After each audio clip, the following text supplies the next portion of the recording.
Anamika Vishnu topic ഇതിന്റെ അപ്ഡേറ്റുകൾ എന്താണെന്ന് അറിയാൻ വേണ്ടി ഒരുപാട് പേര് കാത്തിരിക്കുന്നുണ്ടാവും അറിയാം. കുറച്ച് നല്ല മനസ്സോടുകൂടി സപ്പോർട്ട് ചെയ്യുന്ന ആൾക്കാർ ഒരുപാട് പേര് കാത്തിരിക്കുന്നുണ്ട്. അപ്പൊ അനാമിക വിഷ്ണു ടോപ്പിക്കിന്റെ അപ്ഡേറ്റ് എന്താണ്, പോക്സോ കേസ് ആയോ, എന്താണ് കാര്യങ്ങൾ എന്നൊക്കെ അറിയാൻ വേണ്ടിയിട്ട് വെയിറ്റ് ചെയ്തിരിക്കുന്നവർക്ക് വേണ്ടിയിട്ട് ഞാൻ എന്റെ കമന്റ് ബോക്സിൽ ഒരു ലിങ്ക് പിൻ ചെയ്ത് വെച്ചേക്കാം. അതിന് മുന്നേ ഞാൻ ആ ന്യൂസ് ഒന്ന് പ്ലേ ചെയ്യും ഇവിടെ. ഇപ്പൊ കേട്ടല്ലോ, ഇത് അനാമികനെ ചികിത്സിച്ചിട്ടില്ല, പ്രസവം റിലേറ്റഡ് ആയിട്ട് ചികിത്സിച്ചിട്ടുള്ള ഡോക്ടറുടെ മൊഴിയുടെ അടിസ്ഥാനത്തിലാണ് കേസ് എടുത്തിരിക്കുന്നത്. അപ്പൊ എല്ലാവർക്കും കാര്യങ്ങളൊക്കെ വ്യക്തമായിട്ടുണ്ടാന്ന് വിചാരിക്കുന്നു. ഇനി ഇതിൽ കൂടുതൽ ഇത് എക്സ്പ്ലെയിൻ ചെയ്യേണ്ട ആവശ്യമുണ്ടെന്ന് എനിക്ക് തോന്നുന്നില്ല. എന്റെ കമന്റ് ബോക്സിൽ ഞാൻ ആദ്യമായിട്ട് ചെയ്ത ഈ ഒരു ഇഷ്യൂ ചൂണ്ടിക്കാണിച്ചുകൊണ്ട് ചെയ്തിട്ടുള്ള വീഡിയോന്റെ താഴെ ഒരുപാട് പേര് 90% തെറിവിളികളായിരുന്നു. നിനക്ക് വ്യക്തമായ പ്രൂഫുകൾ ഇല്ലാതെ നീ എന്തിന് ഇങ്ങനത്തെ കാര്യം പറയുന്ന, ഒരു പെൺകുട്ടിക്ക് നേരെയാണ് ആരോപണം ഉന്നയിച്ചിട്ടുള്ളത്, അങ്ങനെയാണ് ഇങ്ങനെയാണെന്നൊക്കെ പറഞ്ഞ് കൂടുതൽ എക്സ്പ്ലെയിൻ ചെയ്യാൻ എനിക്ക് പറ്റുന്നില്ല. അത്രയും തെറി വിളിക്കുന്ന രീതിയിലുള്ള അത്രയും നെഗറ്റീവ് കമന്റ്സ് ആണ് വന്നിട്ടുണ്ടായിരുന്നത്. ഇപ്പൊ ഇതാ വ്യക്തമായി പ്രൂഫോട് കൂടെ തന്നെ തെളിഞ്ഞിട്ടുണ്ട്. ഇതിൽ കൂടുതൽ എന്താണ് പറയേണ്ടത് എനിക്കറിയില്ല. എന്തായാലും ഒരുപാട് സന്തോഷമുണ്ട്. ഞാനായിട്ട് തുടങ്ങി വെച്ചൊരു കാര്യത്തിന്റെ എൻഡിങ് ഇങ്ങനെ ആയതിൽ ഒരുപാട് സന്തോഷമുണ്ട്. എന്തായാലും സത്യം തെളിഞ്ഞിട്ടുണ്ട്. ഞാൻ ചൂണ്ടിക്കാണിച്ചൊരു കാര്യം സത്യമാണ് എന്നുള്ള രീതിയിൽ അവസാനം വിധി വന്നിട്ടുണ്ട്. പോലീസ് കേസ് എടുത്തിട്ടുണ്ടെന്നൊക്കെയാണ് അറിയാൻ കഴിഞ്ഞിട്ടുള്ളത്. ഇനി ബാക്കിയുള്ള കാര്യങ്ങൾ എന്താണെന്ന് വെച്ച് കഴിഞ്ഞാൽ പോലീസ് തന്നെ നടപടിയായിട്ട് മുന്നോട്ട് പോകുമെന്നാണ് അറിയാൻ കഴിഞ്ഞിട്ടുള്ളത്. ഇനിയും ഇതുപോലെയുള്ള നന്മ മരങ്ങളെ സപ്പോർട്ട് ചെയ്തുകൊണ്ട് നടക്കുന്ന കുറെ എന്താ പറയാ ഊളകളുണ്ട്, കുറെ ഊളകൾ. അവർ സ്വയം ഒന്ന് ചിന്തിക്കുക. പ്രത്യേകിച്ച് ഒരു നന്ദിയായിട്ട് എടുത്ത് പറയാനുള്ളത് ഗോപ്രോ റിയാക്ട്സിലെ ഗോപ്രോ മച്ചാനോടാണ്. നന്ദിയൊന്നുമല്ല, എനിക്കൊരു പുച്ഛാണ് ആ മനുഷ്യനോട് തോന്നുന്നത്. ഇങ്ങനൊരു സംഭവം ഉണ്ടെങ്കിൽ തന്നെ എന്താണ്, വ്യക്തമായ പ്രൂഫ് ഇല്ലാതെ എനിക്ക് നിങ്ങളുടെ കൂടെ നിൽക്കാൻ പറ്റില്ല. അതുവരെ കഴിഞ്ഞു. ഇനി എന്താണ് നിങ്ങൾക്ക് പറയാനുള്ളത്? ഇനി ഇതിനെ ന്യായീകരിച്ചുകൊണ്ട് ചിലപ്പോൾ അയാൾ ഒരു വീഡിയോ ചെയ്യുമായിരിക്കും.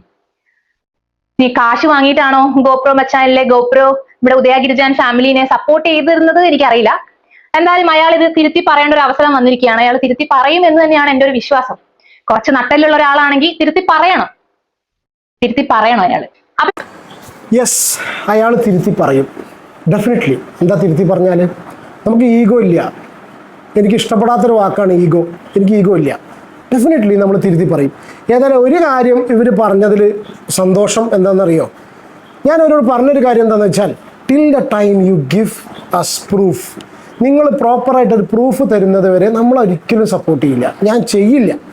അതിന് റീസൺ എന്താണെന്നറിയോ? ആ റീസണിലേക്ക് കിടക്കുന്നതിന് മുന്നേ ഒരു കാര്യം പറയട്ടെ. നട്ടല് എല്ലാ മനുഷ്യരും ജനിക്കുന്നത് നട്ടലോട് കൂടിയാണ് എന്നാണ് ഞാൻ വിശ്വസിക്കുന്നത്. പക്ഷെ അത് കോമൺ യൂസേജ് ആണ്, നട്ടലുണ്ടെങ്കിൽ ഉറപ്പുണ്ടെങ്കിൽ എന്നൊക്കെ ഉള്ളു അല്ലേ. അപ്പോൾ എല്ലാവരും ജനിക്കുന്ന സമയത്തുള്ള പോലത്തെ ഒരു നട്ടല് എനിക്കുണ്ട്, അത് അവിടെ തന്നെ ഉണ്ട്. പക്ഷെ നട്ടലിൻ്റെ കൂടെ ഒരു ഹൃദയം ഉള്ളൊരു സംഗതി ഇല്ല. അതായത് ഒരു മാനുഷിക പരിഗണന ഒരു മനുഷ്യനോട് തോന്നുന്ന രീതിയിലുള്ള ആ ഒരു രീതിയിൽ ചിന്തിക്കുന്നൊരു വ്യക്തിയാണ് ഞാൻ. അപ്പോൾ നമുക്ക് പല സമയത്തും യൂട്യൂബ് ചാനലിലൂടെ ആണെങ്കിലും വേറെ ഏത് രീതിയിൽ നമ്മൾ ഇടപെടലുകൾ നടത്തുന്ന സമയത്തും സ്വകാര്യ ലാഭത്തിന് വേണ്ടി, ഇവിടെ ഒരു വ്യൂസാണ് മുഖ്യം, പക്ഷെ എന്നാലും നോബിൾ കോസോ എന്തോ ആവട്ടോ. പക്ഷെ ഞാൻ എൻ്റെ ഒരു പ്രകാരമാണെങ്കിൽ ഇപ്പോൾ നമുക്ക് എന്താ കിട്ടുക, നമ്മൾ എല്ലാ കാര്യങ്ങളും നാട്ടിലുള്ള തിരുത്താൻ നടക്കുന്നില്ലല്ലോ. ഇതുപോലത്തെ സംഗതികളെ പുറത്ത് കൊണ്ടുവരുന്ന ഒരു യൂട്യൂബ് ചാനൽ ഡെഫിനറ്റ്ലി അത് മോണിറ്റൈസേഷൻ്റെ ഭാഗത്തു നിന്നായിരിക്കും. അപ്പോൾ നമ്മൾ വ്യൂസിന് നിൽക്കാതെ അതിൻ്റെ പുറകിൽ ഇനിയിപ്പോൾ അപ്പുറത്ത് ആരെങ്കിലും കുടുംബം അങ്ങോട്ട് തകർക്കുന്ന രീതിയിലുള്ള സംഗതികൾക്ക് ഞാൻ ഒരിക്കലും ഇതുവരെ, എനിക്ക് എന്തുകൊണ്ടോ ഞാൻ അങ്ങനെ ചിന്തിക്കുന്നൊരു വ്യക്തിയാണ്. അങ്ങനെ ചിന്തിക്കുന്നവരാണ് എൻ്റെ വീഡിയോസ് കണ്ടിട്ട് എൻ്റെ അടിയിൽ കമൻറ്റ് ഇട്ടിട്ടുള്ള ഭൂരിഭാഗം ആൾക്കാരും. എനിക്കതൊരു 99% ആൾക്കാരും ഈ കേസിൽ എന്നെ സപ്പോർട്ട് ചെയ്തിട്ടുള്ളൂ. ആ സപ്പോർട്ട് ചെയ്യുന്ന സമയത്ത് ഒരിക്കലും ഒരു പ്രായപൂർത്തിയാവാത്തൊരു കുട്ടിയെ ഇതുപോലെ ഉണ്ടാക്കി കഴിഞ്ഞു, അതല്ല പറഞ്ഞത്. അത് തെറ്റിദ്ധരിപ്പിക്കുകയും ചെയ്യരുത്, അതല്ല പറഞ്ഞിട്ടുള്ളത്. ടിൽ ദ ടൈം ഒരു പ്രൂഫ് കിട്ടുന്നവരെ, അല്ലെങ്കിൽ ആ പെൺകുട്ടി ഇനിയിപ്പോൾ നമ്മൾ ഇതിപ്പോൾ പോക്സോ കേസായ സ്ഥിതിക്ക് ഈ കുട്ടികളുടെ പേര്, ആ ഏരിയയുടെ പേര് ഞാൻ പറയാൻ പാടില്ല. ഇവരും പറഞ്ഞിട്ടുണ്ട്, എനിക്ക് തോന്നുന്നു ഇവർ പറയാൻ പാടില്ല എന്നാണ് തോന്നുന്നത്. നിയമവശങ്ങളൊന്നും കൂടി പരിശോധിക്കുക. അപ്പോൾ അതുകൊണ്ട് അവർ ആ പേര് പറഞ്ഞിട്ടുണ്ട്, ആ പേര് പറയാൻ പാടില്ല. അപ്പോൾ പിന്നെ ഒരു 2 പേര്, ഒരു അനാഥാലയം നടത്തുന്ന, അവിടെ അനാഥാലയത്തിൽ ഉണ്ടായിരുന്നിട്ടുള്ള ഒരു പെൺകുട്ടി പ്രായപൂർത്തിയാവാതെ അനാഥാലയ നടത്തിപ്പുകാരിയുടെ മകനിൽ നിന്ന് ഗർഭിണിയായി, പ്രായപൂർത്തിയാവുന്നതിന് മുന്നേ ഗർഭിണിയായി, അത് കഴിഞ്ഞതിന് ശേഷം അവർ കല്യാണം കഴിച്ചൊരു സംഭവം ഉണ്ടല്ലോ. ഈ ഒരു കാര്യത്തിൽ ഞാൻ ഇത്ര ഉദ്ദേശിച്ചിരുന്നുള്ളൂ, ഞാൻ ഇത്ര പറഞ്ഞു, അത് തന്നെ ഞാൻ ഇപ്പോഴും ഉറച്ചു നിൽക്കുന്നു. അതായത് പ്രൂഫ് കിട്ടാതെ ഇതുപോലുള്ള ആരോപണങ്ങളൊക്കെ വിളിച്ചു പറയുന്ന സമയത്ത് എന്താ അൾട്ടിമേറ്റ്ലി നടക്കാൻ പോവുക എനിക്കറിയില്ല. ഞാൻ അങ്ങനെ ചിന്തിക്കട്ടു, ഞാൻ അങ്ങനെ ചിന്തിക്കുന്ന ആളാണ്. അങ്ങനെ ചിന്തിക്കുന്ന ഒരുപാട് പേരുണ്ടായിരിക്കാം. ചിലപ്പോൾ ഒരു പക്ഷേ നമ്മളുടെ മിസ്റ്റേക്ക് ആയിരിക്കാം, അങ്ങനെ ചിന്തിക്കുന്ന ഒരു മിസ്റ്റേക്ക് ആയിരിക്കാം. ഇനിയിപ്പോൾ എന്താ സംഭവിക്കുക, ഞാൻ ഒരു കമൻറ്റ് എഴുതി, എന്നാൽ ആയിക്കോട്ടെ തെളിയിച്ചോളൂ. ഇനി മര്യാദക്കാണ് അവർ, അതായത് ഈ പെൺകുട്ടിയും ഈ ചെക്കനും മര്യാദക്കാണ് കഴിയുന്നതെങ്കിൽ, ഒരു കുട്ടി അവർക്കുണ്ടായിട്ട് നല്ല രീതിയിലാണ് അവർ പോകുന്നതെങ്കിൽ ആ കുടുംബം തകരട്ടെ. ആ ചെക്കൻ ജയിലിൽ പോട്ടെ, ആ പെൺകുട്ടി ആ ചെറുതിനെയും കൊണ്ട് അനാഥാലയത്തിൽ, അതൊരു അനാഥക്കുട്ടിയായിട്ടൊരു അച്ഛൻ്റെ സ്നേഹം കിട്ടാതെ വളരട്ടെ. ഞാൻ എൻ്റെ ഒരു സെറ്റപ്പ് പ്രകാരം ഞാൻ അങ്ങനെ ചിന്തിച്ചിട്ടുള്ളത്. തെറ്റാണെന്നാണ് ഇപ്പോൾ അവർ പറയുന്നത്. പക്ഷെ എനിക്കിപ്പോഴും തെറ്റായി തോന്നുന്നില്ല. അത് എനിക്കത് പിന്നെ അത് മാത്രമല്ല, ഞാൻ വേറൊരു കാര്യം കൂടി പറഞ്ഞിരുന്നു, മറ്റുള്ളവരുടെ സ്വകാര്യതയിലേക്ക് യൂട്യൂബ് വ്യൂസിന് വേണ്ടി ഇടിച്ചു കയറി ചെല്ലുന്ന ഒരു പരിപാടി അത്ര ശരിക്കും ശരിയല്ല. ഞാൻ അതിന് സപ്പോർട്ട് ചെയ്ത് നിൽക്കില്ല ഒരു കാരണവശാലും. ഞാൻ അങ്ങനെ ചെയ്യാറില്ല. നമ്മൾ സോഷ്യൽ മീഡിയയിൽ കാണുന്ന സംഭവങ്ങൾ റിയാക്ട് ചെയ്യാറുള്ളൂ. ഒരാളുടെയും സ്വകാര്യതയിൽ ഇടിച്ചു കയറി ചെയ്യുന്നില്ല. അത് ചെയ്യേണ്ടത് അതിൻ്റെ കമ്പീറ്റൻ്റ് അതോറിറ്റിയാണ്. പക്ഷേ ഇപ്പോൾ ആ അതോറിറ്റി ഇടപെട്ടു, അതിൽ CWC കേസ് എടുത്തു, പോക്സോ കേസ് രജിസ്റ്റർ ചെയ്തു എന്നാണ് കേൾക്കുന്നത്. അപ്പോൾ സ്വാഭാവികമായിട്ടും ആ ചെക്കൻ ഞാൻ പേടിച്ച പോലെ ആ ഇപ്പോൾ ജനിച്ചിട്ടുള്ള ആ കുട്ടിക്ക് അച്ഛനില്ലാത്തൊരു സിറ്റുവേഷനിലേക്ക് ആവും പോകുന്നത്. കാരണം എന്താ വെച്ചാൽ അത് അങ്ങനെ ആയതാണ്. ഞാൻ കൂടുതൽ പറയുന്നില്ല, കാരണം ഈ പോക്സോ കേസിലുള്ള നിയമവും കാര്യങ്ങളൊക്കെ കുറച്ച് സ്ട്രോങ് ആയതുകൊണ്ട് പേരും കാര്യങ്ങളൊന്നും പറയാനില്ല. അപ്പോൾ ഇത് ഇത്രയേ ഉള്ളൂ. അപ്പോൾ ഇതുകൊണ്ട് ഇവർ പറഞ്ഞ പോലെ തന്നെ നമ്മൾ തിരുത്തി പറയുന്നത് ഡെഫിനറ്റ്ലി തിരുത്തി ഞാൻ പറയില്ല എന്നല്ല. ഞാൻ എന്താ പറയുക റെയിന്, ഞാൻ അതേ സ്റ്റാൻഡിൽ തന്നെയാണ് ഇപ്പോഴും നിൽക്കുന്നത്. നിങ്ങൾ പറഞ്ഞ പോലെ തന്നെ നിങ്ങളിപ്പോഴും പ്രൂഫ് കൊണ്ടുവന്നാൽ ആ പേര് പറയാൻ പറ്റാത്തതുകൊണ്ടായിരിക്കാം. ഈ അനാഥാലയം തന്നെയാണ്, എനിക്കറിയില്ല കേട്ടോ. അനാഥാലയത്തിൻ്റെ പേര് അവർ പറഞ്ഞിട്ടില്ല. ഇതെല്ലാം കൂടി കണക്ട് ചെയ്യുന്ന സമയത്ത് പറഞ്ഞു. പിന്നെ രണ്ടാമത്തെ കേസിൽ ഇതിനടിയിലുള്ള കമൻസിൽ ആരോ ചോദിച്ചതിന് അവർ മറുപടി കൊടുക്കുന്നുണ്ട്, ഇതന്നെയാണ് കേസ് എന്നുള്ളത്. പിന്നെ അവർ വളരെ ക്ലിയർ ആയിട്ട് ഈ എരയുടെ പേര് അവർ വളരെ കൃത്യമായിട്ട് പറയുന്നുണ്ട്. ആ ഒരു കാര്യം കൊണ്ട് തന്നെ അതന്നെ ആയിരിക്കണം ഇപ്പോൾ എനിക്ക് മനസ്സിലാവുന്നത്, അല്ലാണ്ട് എനിക്കറിയില്ല. എന്തായാലും ഒന്നത്. രണ്ടാമത്തെ കേസ് ഇവർ പറഞ്ഞിട്ടുള്ളൊരു സംഗതി, കാശ് നമ്മൾക്ക് വാങ്ങേണ്ട ആവശ്യമില്ല കുട്ടി, നമുക്ക് അതിൻ്റെ ആവശ്യമില്ല മോളെ. കാരണം എന്താ വെച്ചാൽ ജീവിക്കാൻ അത്യാവശ്യം തരക്കടില്ലാത്തൊരു ജോലി ഉണ്ട് കേട്ടോ. അത് പിന്നെ യൂട്യൂബിൽ പൈസ വാങ്ങിയിട്ട് നമ്മൾ ചെയ്യേണ്ട ആവശ്യമില്ല. ഒരു 3-3.5 കൊല്ലമായി യൂട്യൂബിൽ റിയാക്ഷൻ വീഡിയോസ് ചെയ്യാൻ തുടങ്ങിയിട്ട് കാശ് നമുക്ക് വാങ്ങേണ്ട കാര്യമില്ല. പിന്നെ വ്യൂസിൻ്റെ പുറകെയും ഓടാറില്ല. അതിന് വേണ്ടിയിട്ട് കാര്യങ്ങൾ ചുരണ്ടി കുത്തിപ്പൊക്കി കൊണ്ടുവരാറില്ല.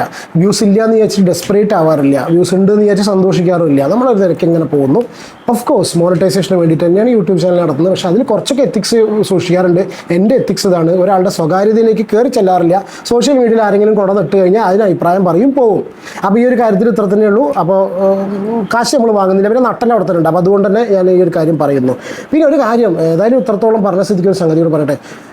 മോളെ ഭയങ്കര സന്തോഷവതിയായിട്ട് ചാടി കളിക്കുന്നത് കണ്ടു. അങ്ങനെയല്ല അതിനെ ഹാൻഡിൽ ചെയ്യേണ്ടതെന്നുള്ളൊരു എളിയ അഭിപ്രായം. ഇനി അതും തിരുത്തേണ്ടി വരുമോ എനിക്കറിയില്ല. സന്തോഷിച്ച് തുള്ളിച്ചാടേണ്ട ഒരു വിഷയമല്ല അത്. Of course you did A good thing. കാരണം എന്താ വെച്ചാൽ ഇതുപോലുള്ള കാര്യങ്ങൾ കൊണ്ടുവന്ന് ഇതാക്കി. പക്ഷെ അത് ഈ പറഞ്ഞ പോലെ കൈ കൊട്ടിച്ചിരിച്ച് ചാടേണ്ട കേസല്ല. കാരണം ഈ ഒരു സംഗതി കൊണ്ട് അവിടെ ഉണ്ടായിട്ടുള്ളത് ഇനിയിപ്പോൾ ആ പെൺകുട്ടി ആ ചക്കന്, ഞാനും ഇങ്ങനെ ചിന്തിക്കുന്നു, എനിക്കിങ്ങനെ ചിന്തിക്കുന്നത് തെറ്റാണെന്ന് അറിയില്ല. ആ പെൺകുട്ടി ആ ചക്കന് വളരെ സന്തോഷമായിട്ട് ആ കുട്ടിയുടെ കൂടെ കഴിയുന്നൊരു സിറ്റുവേഷനിൽ ആ ചക്കനെ ഇതിൻ്റെ പേരിൽ ചാർജ് ചെയ്ത് കഴിഞ്ഞിട്ട് അവരെ പിടിച്ചുകൊണ്ടിട്ട് മിക്കവാറും ഒരു 7 കൊല്ലോ എത്ര കൊല്ലാന്നറിയില്ല, ഇങ്ങനെ അവിടെ കിടക്കുന്ന സമയത്ത് ഈ 7 വയസ്സ് വരെ ആ കുട്ടി ഉണ്ടായിട്ടുള്ള ജനിച്ചിട്ടുള്ള ആ കുട്ടി അച്ഛനില്ലാതെയാണ് വളരേണ്ടി വരിക എന്നൊക്കെ പറഞ്ഞ സമയത്ത് ഇനി എങ്ങനെ ഇതിൻ്റെ വിധി വരിക നിൽക്കാറില്ല കേട്ടോ. അപ്പോൾ അങ്ങനത്തെ ഒരു സിറ്റുവേഷനിലേക്ക് പോകുമ്പോൾ നമ്മളിങ്ങനെ എന്തോ അച്ചീവ്മെൻറ്റ് ചെയ്തു എന്നുള്ളത് ഇത് ആ ഒരു രീതിയിൽ പ്രസൻറ്റ് ചെയ്യേണ്ടതെന്നുള്ളൊരു എളിയ അഭിപ്രായം മാത്രമേ ഉള്ളൂ. എന്തായാലും ഇതിലേറെ കൂടുതൽ വേറൊരു സംഭവം പറയാനുള്ളത് എന്താ വെച്ചാൽ, ഇത് ശരി, ഇത് ഭയങ്കര ഗൗരവമായിട്ടുള്ള കാര്യമാണ്. പുറത്ത് കൊണ്ടുവന്നതിൽ അവരുടെ എഫേർട്ടിനെ മാനിക്കണം. ഞാൻ ആദ്യം പറഞ്ഞിരുന്ന അവരുടെ എഫേർട്ടിനെ പറ്റിയിട്ടോ. What ever. ഇനി നമ്മളിപ്പോഴും എന്താ പറയുക, ഇപ്പോഴും കമൻറ്റ് ബോക്സിൽ അവർക്ക് തെറി വരുന്നുണ്ട്. ഒരു പക്ഷേ ചിലപ്പോൾ അവരുടെ ബോഡി ലാംഗ്വേജ്, പൊതുവേ KL ബ്രോൻ്റെ കേസിലും കണ്ടിട്ടുള്ളതാണ്, നിങ്ങളുടെ ബോഡി ലാംഗ്വേജ് കണ്ടു കഴിഞ്ഞാൽ നിങ്ങൾക്ക് ഒരാളോട് കുശുമ്പുള്ള പോലെ തോന്നിപ്പോകും. നമുക്ക് അങ്ങനെയാണ് തോന്നുന്നത് കേട്ടോ. May be my mistake. ഒരുപാട് പേർക്കും അത് കമൻറ്റ് തോന്നിയിട്ട് നിങ്ങൾക്ക് എന്തോ കുശുമ്പുണ്ട്. അതുപോലെ തന്നെയാണ് ഇങ്ങനെ സംഗതി പുറത്ത് വന്ന സമയത്ത് അവർ ഓവറായിട്ട് സന്തോഷം കാണിക്കുന്ന പോലെ തോന്നി. അങ്ങനെ ചെയ്യാതിരിക്കും, വേണമെങ്കിൽ പറ്റുമെങ്കിൽ കേട്ടോ. ഓക്കെ, ഒന്നത്. രണ്ടാമത്തെ കേസ് പറയാനുള്ളത് എന്താ വെച്ചാൽ, ഈ ഒരു രണ്ടാമത്തെ ആ സ്ത്രീയുടെ 2ാം കല്യാണം കഴിച്ചിട്ടുള്ള ചങ്ങായിൻ്റെല്ലോ പ്രായം കുറഞ്ഞതിനെ പറ്റി, അതിനെക്കുറിച്ചും ഞാൻ പറഞ്ഞിരുന്നു. എന്തിനാ അനാവശ്യമായിട്ടുള്ള പ്രായം കുറഞ്ഞതിനെ പറ്റിയൊക്കെ ചെയ്തതെന്ന് വെച്ചിരുന്നു. പക്ഷെ ഞാൻ ഈ സ്ത്രീനെ ഒരിക്കലും നന്മമരാക്കി ചെയ്തിട്ടില്ല. പക്ഷെ നമ്മൾ പറഞ്ഞത് എത്രയേ ഉള്ളൂ. ആ സ്ത്രീ നന്മമരമാണെന്നോ അങ്ങനത്തെ പരിപാടിയാണെന്നല്ല പറഞ്ഞത്. നിങ്ങൾ പറഞ്ഞത് വീഡിയോസ് കണ്ടിട്ടില്ല, അല്ലെങ്കിൽ തെറ്റിദ്ധരിപ്പിക്കപ്പെടുന്നതായിരിക്കാം. കണ്ടത് മനസ്സിലായിട്ടുണ്ടാവില്ല. അതും എൻ്റെ തെറ്റാണ്. കാരണം നമ്മൾ പറഞ്ഞ കാര്യം നിങ്ങൾക്ക് പ്രോപ്പറായിട്ട് മനസ്സിലാവണമെങ്കിൽ ചെയ്ത് എൻ്റെ കുഴപ്പമല്ലേ. അപ്പോൾ എല്ലാവരും ഒരേപോലെ എടുത്തോളൊന്നുമില്ല കേട്ടോ. ഞാൻ പറഞ്ഞത് ഇത്രയേ ഉള്ളൂ. ഒരു അനാഥാലയം എന്ന് പറഞ്ഞ അതുപോലത്തെ ഒരു സംഭവം നടത്തിക്കൊണ്ടുപോകാൻ അത്ര എളുപ്പമുള്ള കാര്യമല്ല. ചെറിയ കാര്യങ്ങൾ എന്തെങ്കിലും ചെറിയ കാര്യങ്ങൾ എന്നല്ല ഉദ്ദേശിച്ചത്. ഇതുപോലുള്ള പ്രൂഫില്ലാത്ത സംഭവങ്ങൾ, പ്രൂഫില്ലാതെ ഇങ്ങനത്തെ കാര്യങ്ങൾ പറയുന്ന സമയത്ത് അവർ കേസ് കൊടുത്തു എന്നുള്ള സംഗതി കൂടെ ഉണ്ടായിരുന്നു. ഇങ്ങനത്തെ സംഭവം പറയുന്ന സമയത്ത് എന്ത് ഇതാക്കണോ, ഒരു സർക്കാർ ഏറ്റെടുക്കുകയാണെങ്കിൽ തിരക്കടില്ല. അത് ഒരു നശിപ്പിക്കാൻ എളുപ്പമാണ്, ഇന്ന് വളർത്തിക്കൊണ്ടുവരാൻ ബുദ്ധിമുട്ടാണെന്ന് പറയില്ലേ നമ്മൾ. അത്രേ ഞാൻ ഉദ്ദേശിച്ചിട്ടുള്ളൂ. ഇത് എന്താ സംഭവം, അതിലേറെ വളരെ ഗൗരവമായിട്ടുള്ളൊരു കാര്യമുണ്ട്. ഞാനൊരു വോയിസ് ഇവിടെ പ്ലേ ചെയ്യാം. അതായത് ഷെഫീന ബീവിയുടെ ചാനലിൽ അവർ ഇതിനെക്കുറിച്ച് വളരെ ക്ലിയർ ആയിട്ട് ഇതുപോലെ പറയല്ലാതെ വിത്ത് പ്രൂഫ് അവർ അതിൻ്റെ പുറകെ കൂടിയിട്ട് കാര്യങ്ങൾ അന്വേഷിക്കുന്നൊരു പ്രവണത ഉണ്ട് പൊതുവെ അവർക്ക്. അപ്പോൾ അവർ ഇങ്ങനെ അന്വേഷിച്ച സമയത്ത് അവർ ഇതിന് കാര്യമായിട്ട് ഇതിൽ ഇടപെട്ടിട്ട് അവരൊരു വോയിസ് പുറത്ത് വിട്ടിട്ടുണ്ട്. ആ വോയിസ് കേട്ട സമയത്ത് ആക്ച്വലി ഞാൻ ഞെട്ടിപ്പോയി എന്നല്ല, നമ്മൾ പ്രതീക്ഷിക്കുന്നില്ല. അല്ല, നമുക്കറിയില്ലല്ലോ. നിങ്ങൾക്കറിയോ? എനിക്കറിയില്ല. എൻ്റെ തെറ്റായിരിക്കാം, വിവരമില്ലാത്തതുകൊണ്ടായിരിക്കാം, ഞാൻ പൊട്ടനായിരിക്കാം. പക്ഷെ എനിക്കറിയില്ല. നമുക്ക് എന്താ പറയുക, ചക്ക എന്നുള്ളല്ലോ ചോദിച്ചു നോക്കാം. നമ്മൾ ഇൻവെസ്റ്റിഗേറ്റീവ് ജേർണലിസ്റ്റ് ഒരാൾ അതിലേക്ക് കയറി ചെന്നിട്ടുള്ളൂ. No investigation. അത് കണ്ടിട്ട് ആരും ഈ ചാനലിൽ വരണ്ട. നമ്മൾ ഇൻവെസ്റ്റിഗേഷൻ ഇല്ല, കുറച്ചൊക്കെ എത്തിക്സ് ഒക്കെ ഫോളോ ചെയ്തിട്ട് നമ്മൾ കാണുന്നതിന് അഭിപ്രായം പറഞ്ഞു പോകണേ ഉള്ളൂ. അതല്ല, നിങ്ങൾക്ക് ഇപ്പോൾ ഈ കാണുന്നവരോട് ഞാൻ പറയുകയാണ്, നിങ്ങൾക്ക് ഇതേപോലെ ഇൻവെസ്റ്റിഗേറ്റീവ് പരിപാടികൾ എൻ്റെ ആരും കുറ്റം പറഞ്ഞിട്ടില്ല കേട്ടോ. വളരെ സന്തോഷമുണ്ട്. ഈ പറഞ്ഞ ഇതുവരെ ഇത്രയും കാര്യങ്ങൾ വളരെ 1-2 ആൾക്കാർ മാത്രം, ആരാന്ന് എനിക്കറിയില്ല. അപ്പോൾ ഭൂരിഭാഗം ആൾക്കാരും എന്നെ പോലെ ചിന്തിച്ച ആൾക്കാരാണ്. അതാണ് ഞാൻ ആലോചിച്ചത്. ഈ കുട്ടിയോട് ഞാൻ പറയാനുള്ളൂ, ഞാൻ ആ ഭൂരിഭാഗത്തിൽ പെട്ടിട്ടുള്ള ഒരാളായിപ്പോയി. ഓക്കെ, എന്തായാലും ഇവരുടെ വീഡിയോയിൽ ഒരു ലേഡി അവരോട് സംസാരിക്കുന്നുണ്ടെങ്കിൽ ഞാൻ ആ ഒരു ക്ലിപ്പ് ഇവിടെ നിന്ന് പ്ലേ ചെയ്യാം. ചെറിയൊരു പോർഷൻ ട്ടോ. ഇപ്പം അവിടെ അല്ല, പുള്ളിക്കാരിയുടെ വീട്ടിന്റെ തൊട്ട് അടുത്ത് തന്നെ താമസിക്കുന്ന ഒരാളാണ് ഞാൻ. ഇപ്പം അവിടെ അല്ല. അപ്പം എനിക്ക് ഇവരെ കുറിച്ച് കുറച്ച് കാര്യങ്ങൾ നിങ്ങളോട് പറയണമെന്നുണ്ട്. ഞാൻ അതിന് വേണ്ടിയിട്ടാണ് ഇപ്പൊ വിളിച്ചത്. നിങ്ങൾ ഈ ആരും വിചാരിക്കുന്ന പോലെ ഒരു സ്ത്രീയൊന്നും അല്ല അവര്. അവരുടെ സ്വന്തം ഭർത്താവിനെ, ഇവർക്ക് ഫസ്റ്റ് പിന്നെ ഈ അനാഥാലയങ്ങളിൽ പിരിവ് നടത്തി പിരിച്ചു പൈസ കൊടുക്കുന്ന ഒരു ജോലിയായിരുന്നു ഈ പറഞ്ഞ അമ്പിളിക്കും ഇവരുടെ സഹോദരി ചേച്ചി മല്ലികയ്ക്കും. അപ്പോ ഇവര് ഗിരിജയുടെ പേരാണ് അമ്പിളി. അമ്പിളി എന്ന് പറഞ്ഞാൽ അറിയും. അപ്പോ ഇവർക്ക് ഈ അനാഥാലയത്തിൽ പൈസ പിരിച്ചു കൊടുക്കുന്ന ഒരു ജോലിയായിരുന്നു. പേര് മല്ലിക എന്നാണ്. അപ്പോ ഈ സ്ത്രീകൾ ഈ ഒരു ഫീൽഡിലായിരുന്നു വർക്ക് ചെയ്തുകൊണ്ടിരുന്നത്. അങ്ങനെ ഈ അമ്പിളി എന്ന് പറഞ്ഞ ഈ സ്ത്രീയെ ഒരു അനിൽ എന്ന് പറഞ്ഞ ചേട്ടൻ വിവാഹം കഴിക്കുകയും ഇവര് തമ്മിൽ സന്തോഷമായിട്ട് മുന്നോട്ട് പോയി 2 മക്കളും ജനിക്കുകയും ചെയ്തു. അതിനുശേഷം ഈ സ്ത്രീ ഈ ഫീൽഡിൽ ഇറങ്ങിയതിന് ശേഷം ഈ അനിലേട്ടനുമായിട്ട് എന്നും വഴക്കാണ്. എന്നുവെച്ചാൽ ഇവർക്ക് വേറെ ബന്ധങ്ങളൊക്കെ ഉണ്ടെന്നും പറഞ്ഞിട്ട് എന്നും വഴക്കാണ്. അങ്ങനെ ഒരു ദിവസം ഈ അനിലേട്ടൻ ഈ സ്ത്രീയെയും ഇവരുടെ കാമുകനെയും ഒരു ഓട്ടോയിൽ വെച്ചിട്ട് പിടികൂടി. ഓട്ടോയിൽ വെച്ച് പിടികൂടി വലിയ വഴക്കായി, ബഹളമായി. ഇവരുടെ കാമുകൻ ആ അനിലേട്ടനെ അവിടെ ഇട്ട് കുത്തിക്കൊന്നു. പത്തനാപുരത്തിട്ട് കുത്തിക്കൊന്നു. ഞങ്ങൾ ആ പത്തനാപുരംകാര് തന്നെയാണ്. അവിടെ ഇട്ട് കുത്തിക്കൊന്നു. അവിടെ ഇട്ട് ഒരു കടയുടെ ഫ്രണ്ടിലിട്ട് കുത്തി. അപ്പൊ തന്നെ ആ ചേട്ടൻ മരിച്ചു. നിങ്ങളെപ്പോലെ ഞാനും അറിഞ്ഞില്ല, കണ്ടാൽ പറയില്ല കേട്ടോ. എന്തായാലും ഈ ബാക്കിയുള്ള വോയിസും കൂടി ഞാൻ പ്ലേ ചെയ്യാം. നിങ്ങളുടെ അഭിപ്രായം കമൻറ്റ് ചെയ്യൂ. ഈ വോയിസ് ഷെഫീൻ ഹബീബിയുടെ ചാനലിൽ നിന്ന് എടുത്തതാണ്. അവരാണ് ഇതിൻ്റെ പുറകെ നടന്നിട്ടുള്ളത്, കാര്യങ്ങളൊക്കെ പ്രൂഫോട് കൂടി ഇത് കൊണ്ടുവന്നിട്ടുള്ളത്. എന്താവും ഇതിൻ്റെ നെക്സ്റ്റ് ഇതെന്നറിയില്ല. എന്തായാലും എന്ത് അപ്ഡേറ്റ്സ് ഉണ്ടെങ്കിൽ നമ്മുടെ ചാനലിലൂടെ നമ്മൾ ആസ് എ ടോപ്പിക് ഒരു അഭിപ്രായം, സോഷ്യൽ മീഡിയയിൽ നടക്കുന്ന ചില ഇഷ്യൂസിനോട് അഭിപ്രായം പറയുന്ന കണ്ടീഷനിൽ നമ്മളിതിലും അഭിപ്രായം പറയും. സത്യം പറഞ്ഞാൽ ഞാൻ ഞെട്ടിപ്പോയി. ഞെട്ടിമാമ അല്ല പിന്നെ പറയാം, കുട്ടിമാമ, ഞാൻ ഞെട്ടിമാമ എന്നിട്ടുള്ള സംഭവം കേട്ടോ. അപ്പോൾ ബാക്കി വോയിസ് നിങ്ങൾ കേൾക്കുക. പറ്റുമെങ്കിൽ വീഡിയോ ലൈക്ക് ചെയ്യുക, ചാനൽ സബ്സ്ക്രൈബ് ചെയ്യുന്ന കാര്യം പരിഗണിക്കുക. ഈ ചാനൽ ഇതുപോലെ തന്നെ മുന്നോട്ട് കൊണ്ടുപോകും. എനിക്ക് തോന്നുന്ന കാര്യങ്ങൾ ഞാൻ പറയും. അതിലെനിക്ക് ഈ പറഞ്ഞ പോലെ സോഷ്യൽ മീഡിയയിൽ കാണുന്ന കാര്യങ്ങളെ നമ്മൾ റിയാക്ട് ചെയ്യാറുള്ളൂ. രണ്ടാമത്തെ കാര്യമുള്ളത് പറയാനുള്ളത്, ഞാൻ മനുഷ്യൻ എന്നുള്ള കണ്ടീഷനിൽ മനുഷ്യന്മാർക്ക് തെറ്റ് പറ്റും എന്ന് ഞാൻ വിശ്വസിക്കുന്നത്. തെറ്റ് പറ്റാത്തവരായിട്ട് ആരുമില്ല ഗോപു. അപ്പോൾ ആ ഒരു കണ്ടീഷനിൽ തെറ്റ് പറ്റിക്കഴിഞ്ഞാൽ തിരുത്തന്നെ ചെയ്യും. അതിൽ ഒരു ഈഗോ ഇല്ല. അതൊരു വലിപ്പച്ചെറുപ്പോ ഒരു ഈഗോ, വലിപ്പച്ചെറുപ്പം നമ്മൾ വലിയ ആളായിട്ടല്ല പറഞ്ഞോ, സോറി ക്ഷമിക്കണേ, ഒന്നല്ല ഉദ്ദേശിച്ചത്. ഒരു ഈഗോ അങ്ങനത്തെ ഒന്നും ഇല്ല ഇതിൽ കേട്ടോ. കാശും വാങ്ങിക്കുക അങ്ങനത്തെ പരിപാടിയൊന്നും ഇല്ല. ആരും ഈ ഭാഗത്തേക്കൊന്നും പൈസയും കൊണ്ട് വരുന്നു വേണ്ട. അപ്പോൾ ഇത്ര തന്നെയുള്ള വീഡിയോ. Take care. ബാക്കി ഓഡിയോ കേട്ടോളൂ കേട്ടോ. അതിനുശേഷം ഇവര് ഈ പല വൃത്തികേടുകളും കാണിച്ചിട്ടാണ് ഈ സ്ത്രീ പിന്നീട് സ്വന്തമായിട്ട് ഒരു അനാഥാലയം തുടങ്ങിയത്.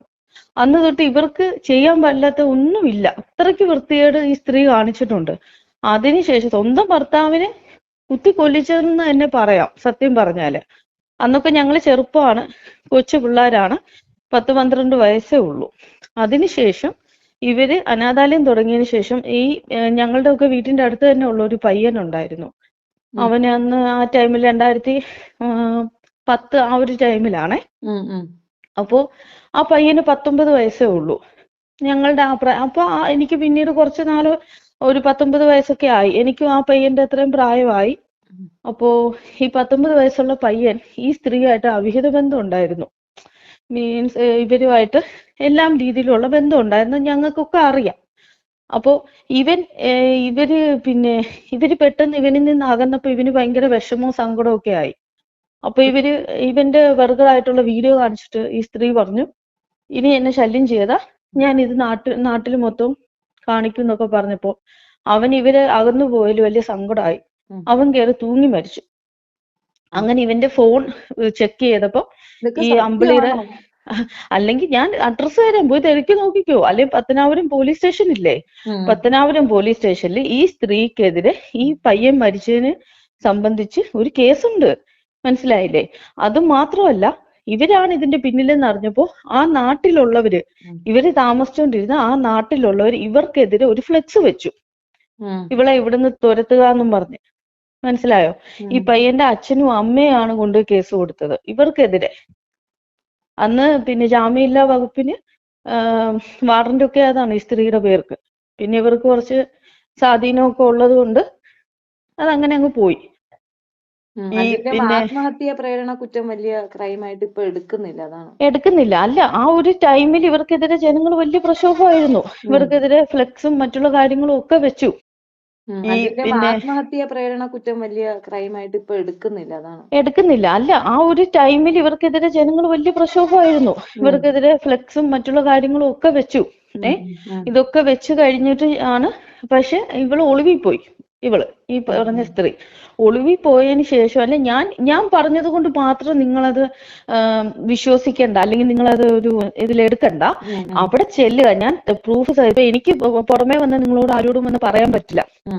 കാരണം ഞാനിപ്പോ ആ സ്ഥലത്തില്ലെങ്കിലും എന്റെ റിലേറ്റീവ്സ് ഒക്കെ അവിടെ ഉള്ളതാണ്. അപ്പോൾ അതുകൊണ്ട് അവർക്കൊരു ബുദ്ധിമുട്ട് ഞാൻ കാരണം ഉണ്ടാവരുത്.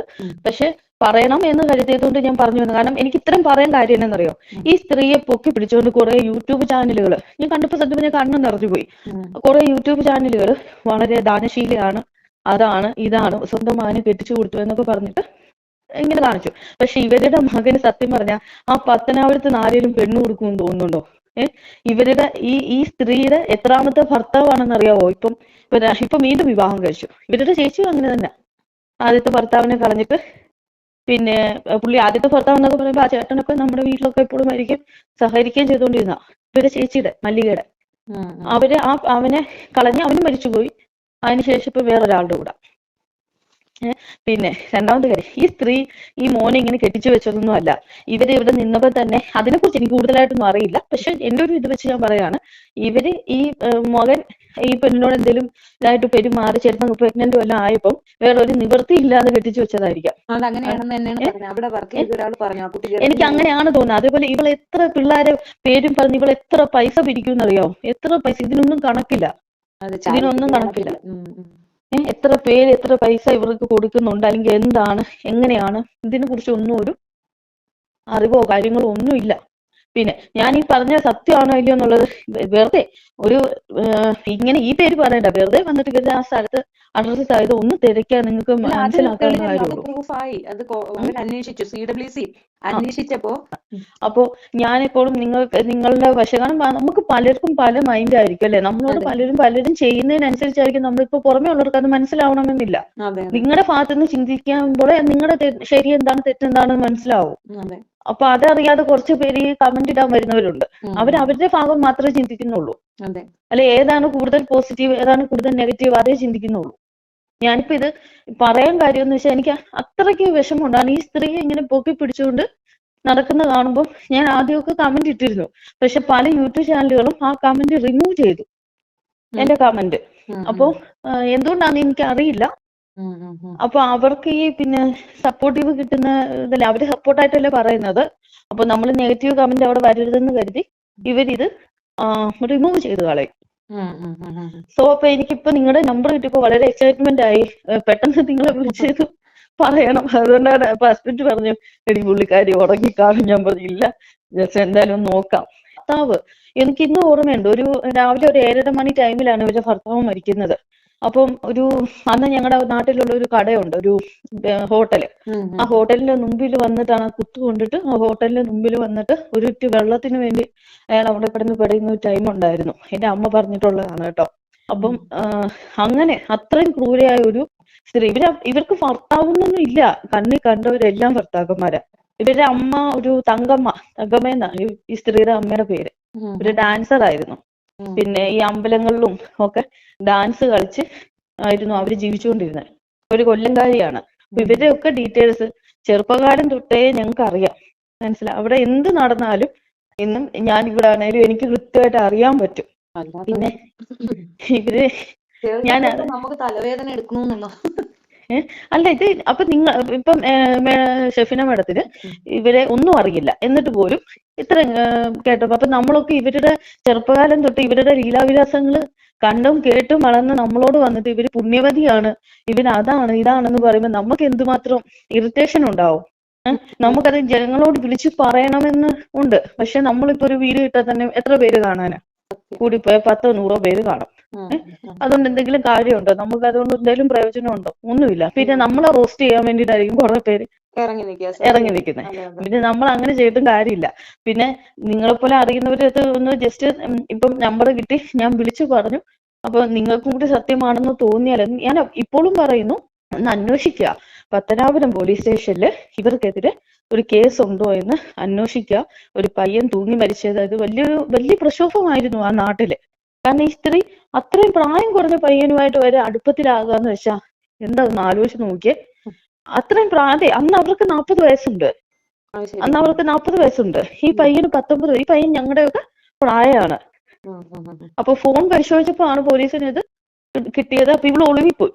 പിന്നെ ജാമ്യം എടുത്ത് ഇവിടെ പിന്താങ്ങാൻ കുറച്ച് അവിടുത്തെ ഈ അറിയാലോ, ഈ ഞാൻ കൂടുതലായിട്ട് പറയുന്നില്ല, കാരണം എല്ലായിടത്തും കാണുമല്ലോ കുറച്ച് പ്രമുഖര്. എന്തെങ്കിലും ഒരു ഇഷ്യൂസ് വന്നാൽ അവരെ രക്ഷിച്ചുകൊണ്ട് പോകാൻ അവർക്കറിയാം. അല്ലെങ്കിൽ പിന്നെ ഒരു അനാഥാലയത്തിന്റെ പിരിവിന് നടന്ന ഒരാള് പെട്ടെന്ന് എങ്ങനെ ഒരു അനാഥാലയം സ്വന്തമായിട്ട് ഉണ്ടാക്കി എന്നുള്ളതിനെ കുറിച്ച് നമ്മൾ ചിന്തിക്കണ്ടേ. ഇവരുടെ ഭർത്താവിനെ കൊന്നത് കാമുകനാണ്. കാമുകൻ. ഇവരുടെ ഭർത്താവ് അനിൽ എന്നാണ് ആ ചേട്ടന്റെ പേര്. അനിൽ എന്നാ പേര്. അപ്പോ ഈ പുള്ളിക്കാരനുമായിട്ട് 2 മക്കളുമായിട്ട് ഇവര് താമസിച്ചു വരുമായിരുന്നു. ആ ടൈമില് ഇവരെപ്പോഴും വഴക്കൊക്കെ ഉണ്ടാവും കേട്ടോ. ഈ സ്ത്രീയും ഇയാളും തമ്മിൽ എപ്പോഴും വഴക്കൊക്കെ ഉണ്ടാവും.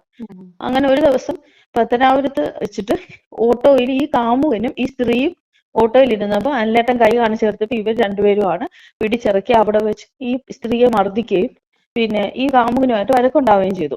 അതിന്റെ ഒരാഴ്ച കഴിഞ്ഞപ്പോ ആണ് ഈ കാമുകൻ കുത്തിക്കൊന്നത്. അത് കുത്തിക്കൊന്നതാണ്, മർഡറാണ്. അവൻ ജയിലിലാണോ എന്തോ എനിക്ക് അറിയില്ല. അന്നത്തെ കാലമല്ലേ, ഞങ്ങൾക്ക് വളരെ കുഞ്ഞായിരുന്നു. എന്തായാലും മണ്ടനാ അവൻ, ജയിലിൽ പോയി. അത്ര അവര് വേറെ കല്യാണവും കഴിച്ചു. അയ്യോ കല്യാണമൊന്നും അല്ല. കല്യാണോ എന്ത് കല്യാണം? ഇവർക്ക് ആഴ്ചയില് വേറെ ആണുങ്ങളാ. ഇപ്പം നടക്കുന്ന ഒരാളുടെ കൂടെ അല്ല പിന്നെ നടക്കുന്നത്. സത്യം ഞാൻ പറയാണ്. ഇവർക്കൊരു പിന്നെ ചാരിറ്റി ഒക്കെ അതിന് ശേഷം ഒരു കാറൊക്കെ എടുത്ത് വലിയ രീതിയിൽ എങ്ങനെ നടന്നിരുന്നാന്ന് ആലോചിക്കണം. ഒറ്റ നിമിഷം കൊണ്ട് ആ ഭർത്താവ് മരിച്ചതിന് ശേഷം ഇവർക്ക് ഫ്രീഡം കിട്ടി. ഇവർക്ക് എങ്ങനെയും പോകാനുള്ള ഒരു ഫ്രീഡം കിട്ടി. അതിനുശേഷമാണ് ഇവർ ഈ അനാഥാലയം. ഇതിൽ വലിയ കോമഡി എന്നാന്ന് വെച്ചാൽ ഇവരുടെ ഭർത്താവിന്റെ ഫോട്ടോ അവിടെ വെച്ചിട്ടുണ്ട് അനാഥാലയത്തില്, ഭർത്താവിന്റെ. അപ്പം ഈ ഭർത്താവിന്റെ അമ്മയും അച്ഛനും ബന്ധുക്കളും പറഞ്ഞു, ഇവൾ എന്തിനാണ് അത് വെക്കുന്നത്? ഇവള് കാണുന്നല്ലേ എന്റെ മോൻ മരിച്ച, അയാൾ നല്ലൊരു കുടുംബത്തിൽ പറഞ്ഞൊരു വ്യക്തിയായിരുന്നു. ഇവരെക്കാളിലൊക്കെ ഇവരെന്ന് വെച്ചാൽ ഈ അങ്ങനെയാണ് അറിയപ്പെടുന്നത് അവിടെ. അപ്പൊ ആ ലക്ഷം വീട് കോളനിയിലാണ് ഇവള് താമസിച്ചുകൊണ്ടിരുന്നത്. അപ്പൊ ഈ പയ്യന്ന് വെച്ചാൽ അനിലേട്ടൻ വെച്ചാൽ കുറച്ച് പിന്നെ സാമ്പത്തികം ഉള്ളത്, ചെറിയ തോതില്, കുറച്ചും കൂടി ഇവരെക്കാളും നല്ലൊരു ഉയർന്ന ഇതില്ല. അപ്പൊ അവരുടെ അച്ഛനും അമ്മയും ഇന്നും പറഞ്ഞിട്ടുണ്ട്, എന്തിനാണ് ഇവിടെ എന്റെ മകന്റെ ഫോട്ടോ ഇങ്ങനെ വെക്കുന്നതെന്ന്. അയാളുടെ അവസാനത്തെ ആഗ്രഹമായിരുന്നു ഇതെന്നല്ലേ അവർ പറഞ്ഞിരുന്നു. എന്റെ പൊന്ന് ചേച്ചി, സോറി ഷെഫീനത്ത, അയാൾക്ക് ഇവരിങ്ങനെ ഒരു തുടങ്ങുന്നെന്ന് പോലും അറിയില്ല. ഇങ്ങനെ ഒരു സ്ഥാപനം അവര് തുടങ്ങുന്നെന്ന് പോലും, അങ്ങനെ ചിന്തിക്കാനുള്ള സാമ്പത്തിക സ്ഥിതി പോലും ഇല്ല. അന്നൊന്ന് കൊണ്ടുവന്ന് കഴിഞ്ഞിരുന്നവരാണ്. അയാൾ കൂലിപ്പണിക്കാ പോയിക്കൊണ്ടിരുന്നത്.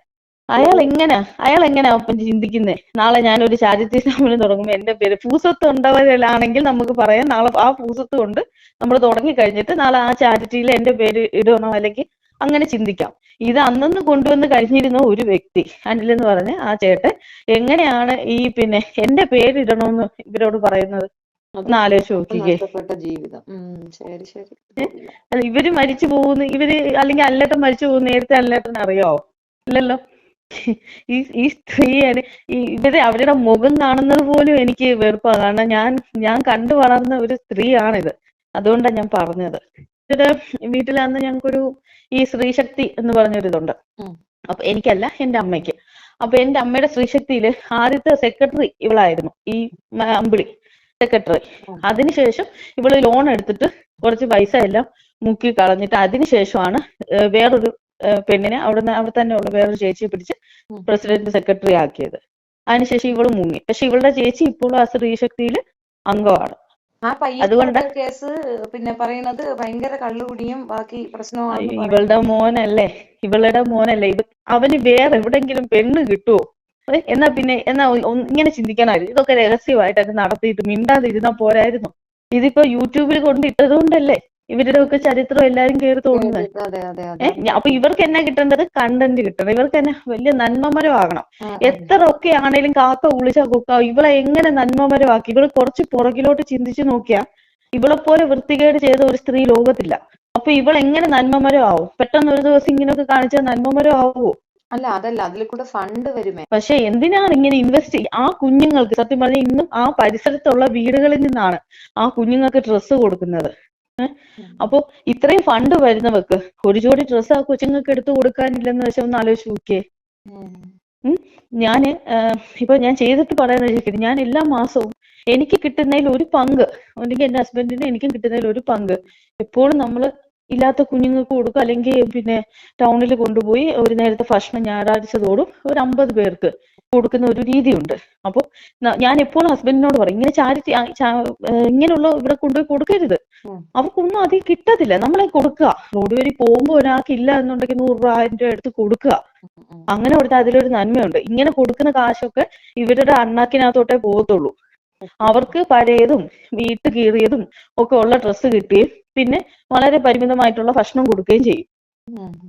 ഞാൻ പറഞ്ഞത് മനസ്സിലായോ? നമ്മൾ അങ്ങനെ ചെയ്തിട്ട് കാര്യമില്ല. ഇവര് ഈ സ്ത്രീ ഇത്രയും ക്രൂരത ചെയ്ത ഒരു സ്ത്രീ എങ്ങനെയാണ് മറ്റുള്ളവർക്ക് സാന്ത്വനം ആവുന്നത്? ഞാൻ അറിയാൻ പാടില്ലാണ്ട് ചോദിക്കാം. അവരുടെ ഉള്ളിൽ എപ്പോഴും ആ ഒരു ക്രൂരത എപ്പോഴും ഉണ്ടായിരിക്കില്ലേ? തീർച്ചയായിട്ടും. ഇതിപ്പോ വേറൊന്നുമല്ല, ആ കൊച്ചൊരു പാവമായിരിക്കാം. അതിനെ കണ്ടാൽ അറിയാം. അത് ഇവിടെ വന്നിട്ട് പിന്നെ നിന്ന് കാണും. നിന്ന ടൈമില് ഈ അമ്പിളിയുടെ മോനല്ലേ, വേറെ ആരും അല്ലല്ലോ, ആ ജെൻസ് തന്നെ എടുത്താൽ മതി. അപ്പൊ അവൻ എന്തെങ്കിലും മോശമായിട്ട് ആ കൊച്ചിനോട് പെരുമാറയോ എന്തെങ്കിലും അങ്ങനെ അതിനനുബന്ധമായിട്ട് നടന്ന ഒരു വിവാഹമാണിത്. അല്ലാതെ അതിനകത്ത് വേറെ ഒരു കാര്യങ്ങളും ഇല്ല. 100%. ഷെഫീനത്തെ പുനലൂര് ഉള്ളതല്ലേ? ഞാൻ തിരുവനന്തപുരമാണല്ലേ? ഞാനൊരു വീഡിയോ കണ്ടിരുന്നല്ലോ അല്ലേ?